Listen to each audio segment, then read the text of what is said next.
Richie Cole was born in Trenton, New Jersey, and spent much of his career there. Now, I'm actually from Philadelphia, but the one time I met him was in Los Angeles, California, at the Musicians Union in Hollywood. He was finishing up a rehearsal, and I happened to be coming into the same room to do a rehearsal with my big band, and while he was packing up and I was setting up, we had a chance to chat for a few minutes, which was such a thrill because I grew up listening to dozens of his solo records, his Buddy Rich record, and his recordings with Manhattan Transfer. And he was telling me, I guess Selmer had sent him a new saxophone, and he was so excited about that and was just talking about all the bells and whistles on it. And I know, like, I guess most musicians, we have our ups and downs, and it was just so refreshing and heartwarming to see that he was still so excited about what he does. And it just shows you that, again, as like so many musicians, we play music because it keeps us alive and keeps us young, and we do it until we can't do it anymore.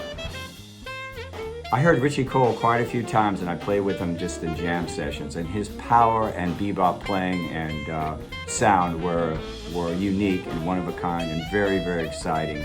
And I think that he had found his own voice within the jazz language, and I think that will live on forever. Out of that bop generation of saxophonists, I think the first time I heard Richie play, he was part of the Buddy Rich band, I think coming out of the 60s. But mainly, I loved his work with the greatest bebop singer of all time, Eddie Jefferson. Eddie was just magnificent, man, in his own league, landscape changing bebop singer. So Richie was alongside that, adding his voice to that bop lineage. You know, Richie was, I think, kind of underrated in that regard, in the alto saxophone. He found his voice, which was very difficult for alto saxophone players to do in jazz because Charlie Parker's influence was mammoth. I mean, the irrepressible Charlie Parker, man. I mean, Charlie Parker caused alto saxophone players to start playing tenor saxophone. That's what Frank Foster told me. He said, man, I'm playing tenor saxophone because of Charlie Parker. Don't know how much truth was in that. But to find your voice on that instrument in the alto saxophone in jazz, considering Charlie Parker's huge influence, is profound. Okay.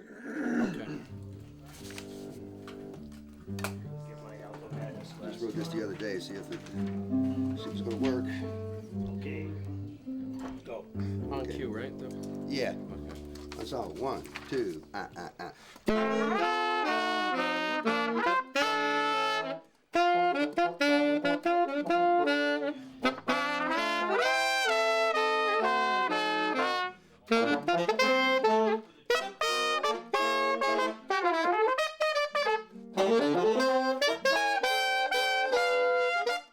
Yeah, I'm looking forward to this. My man on trumpet here, we played together years ago. We haven't seen each other in many years, and I'm looking forward to this. Something different.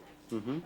What is a jam session to you, Richie? Jam sessions when musicians get together and play usually familiar material.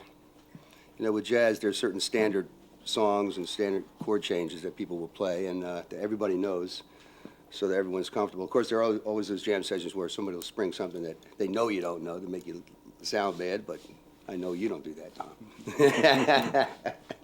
You're a kind soul. Jeannine is actually one of the first jazz standards that I learned.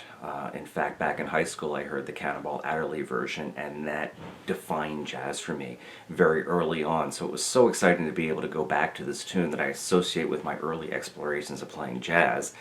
And yet, I, over the years, found that I never really played it that much. So it was that much more of a thrill to be able to have a chance to record it and to do it along with one of Cannonball Adderley's piano players, Michael Wolff. I mean, how cool is that?